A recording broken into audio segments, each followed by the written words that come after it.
to all. This is your fourth unit 4.6 topic, that is adverbial phrases. Clear? Rewrite the following sentence putting the adverbial in place. इस topic में आपको कुछ rules नहीं दिया गया है, सो हम इस वर्ड्स को प्रॉपरली पुटअप करना इसको सीखेंगे.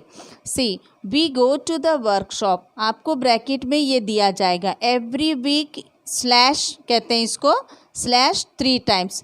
सो इन दोनों को प्रॉपरली कैसे पुटअप करना है ये देखो. We go to workshop to the workshop 3 times every week.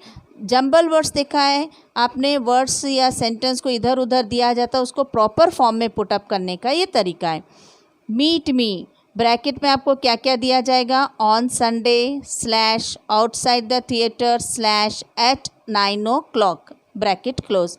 सो इसको प्रॉपर सेंटेंस पुटअप करने के लिए meet me outside the theatre first लिखेंगे, at 9 o'clock on Sunday. Clear? इस तरह का आपका ये सेंटेंस होगा. The engineers will visit the mines. Bracket में क्या दिया गया, this year slash 3 times slash at Chirimiri. आपका सेंटेंस प्रॉपर वे में पुटअप करने का. इसी सेंटेंस को आप बहुत ज़्यादा प्रैक्टिस करोगे, कभी कभी सेम सेंटेंस आपको क्वेश्चन पेपर में रिपीट किया जाएगा. दिस ईयर द इंजीनियर, पहले इसको पुटअप किया ब्रैकेट वाले को. This year the engineer subject को लाया, फिर हेल्पिंग वर्ब विल को पुटअप किया, main verb visit the mines कितने times 3 times at Chirimiri. Place को लास्ट में पुटअप किया, समय को पहले पुटअप किया. इस तरह के आपके सेंटेंस को कंप्लीट किया.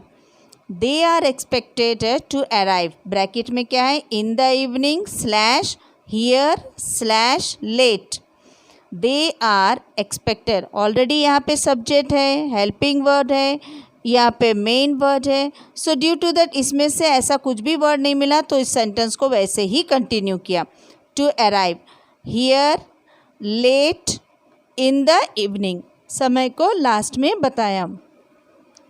Next one, coal mining is a dangerous task. Bracket में सिर्फ दिया हुआ है स्टिल. आप ये तो आपके स्लैश दे के 2-3 वर्ड्स दिया, उसको प्रॉपर वे में पुटअप किया. अब ये वर्ड्स आपको कहाँ पे दिया गया, फिल इन द ब्लैंक्स में.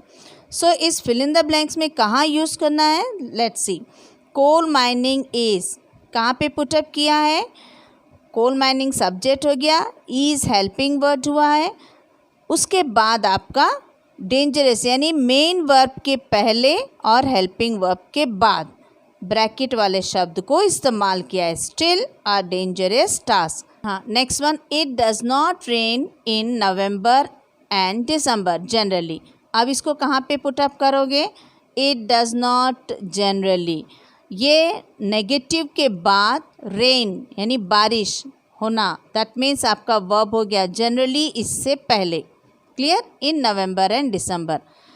She went to London last year by air. She went to London पूरा सब्जेक्ट हो गया, मेन वर्ड हो गया, ऑब्जेक्ट हो गया, by air last year. That's all. इस तरह के सब्जेक्ट्स को थोड़ा सा अच्छा प्रैक्टिस करोगे, या तो ये वर्ड दे के दिया जाएगा या तो इधर उधर वर्ड्स दे के आपको प्रॉपर फॉर्म में पुटअप करना है. नेक्स्ट, वैसे ही सेंटेंस आपको एडवर्ब फिर से इस्तेमाल किया. He is punctual, he comes late. अब ये क्या किया है, फुल स्टॉप दे के 2 सेंटेंस अलग अलग पुटअप किया. अब इस वर्ड को कहाँ पे रखोगे, ही इज़ सेल्डम पंक्चुअल यानी हेल्पिंग वर्ड के बाद ही आपका ये शब्दों का इस्तेमाल किया गया. Getting? Seldom punctual, he comes late, remaining will be same. Full stop हटा के यहाँ पे कॉमा लगा दिया गया. The engine may stop working sometimes. Bracket में द इंजन में क्या हो गया आपका, हेल्पिंग वर्ड हो गया. आफ्टर दिस समटाइम्स ब्रैकेट का वर्ड को पुटअप करोगे, remaining will be same. That's all. The water supply breaks down. Bracket में rarely. Clear? The water supply main verb रहेगा या नहीं तो हेल्पिंग वर्ड. क्लियर? इन दोनों के बाद आपका ब्रैकेट वाला वर्ड को यूज़ करना है. The water supply rarely break down. That's all. My sister goes to picture on Sundays. Usually दिया गया है, तो यहाँ पे क्या दिया हुआ है, my sister usually goes main verb के पहले, आर यू गेटिंग, रेयरली बहुत कभी कभार, मेन वर्ब के पहले, ब्रेक डाउन, ब्रेक डाउन आपका टूटना, इससे पहले आपका रेयरली इस्तेमाल किया। वैसे ही आपको मेन वर्ड आपका गोस हो गया, गोस के पहले यूजुअली का इस्तेमाल किया, ये आपका वर्ड क्या हो जाता है, सब्जेक्ट। सब्जेक्ट के बाद हेल्पिंग वर्ब नहीं है तो इट डजेंट मैटर, जो वर्ड आपको ब्रैकेट में दिया गया उसको पुट अप करोगे एंड मेन वर्ड के पहले आ जाना चाहिए। I take my coffee with milk always, I always, यहाँ पे मेन वर्ड क्या हो गया, टेक, लेना। इससे पहले सब्जेक्ट के बाद वर्ब के पहले हमने इस वर्ड को यूज़ किया, I always take my coffee with milk. बस इतना सा आपको वर्ड पुट अप करने में आपको 1 मार्क पूरा मिलेगा। So don't take it easy for these words, okay.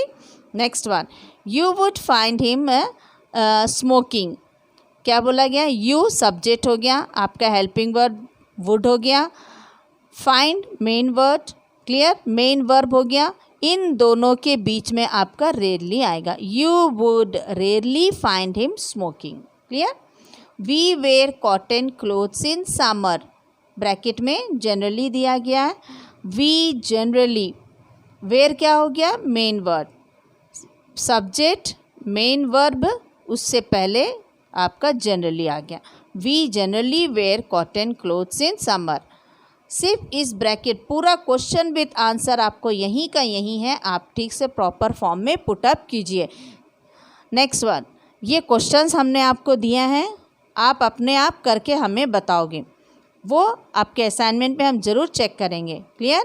एक हम बता देते हैं, he has remain absent from work, answer आपको लिखना है, क्या आएगा आप देख लो, ये सब्जेक्ट हो गया, ये हेल्पिंग वर्ब हो गया और ये क्या हो गया, मेन वर्ब हो गया, मेन वर्ब, इन दोनों के बीच में आपका आ गया frequently, he has frequently remain absent from work, clear.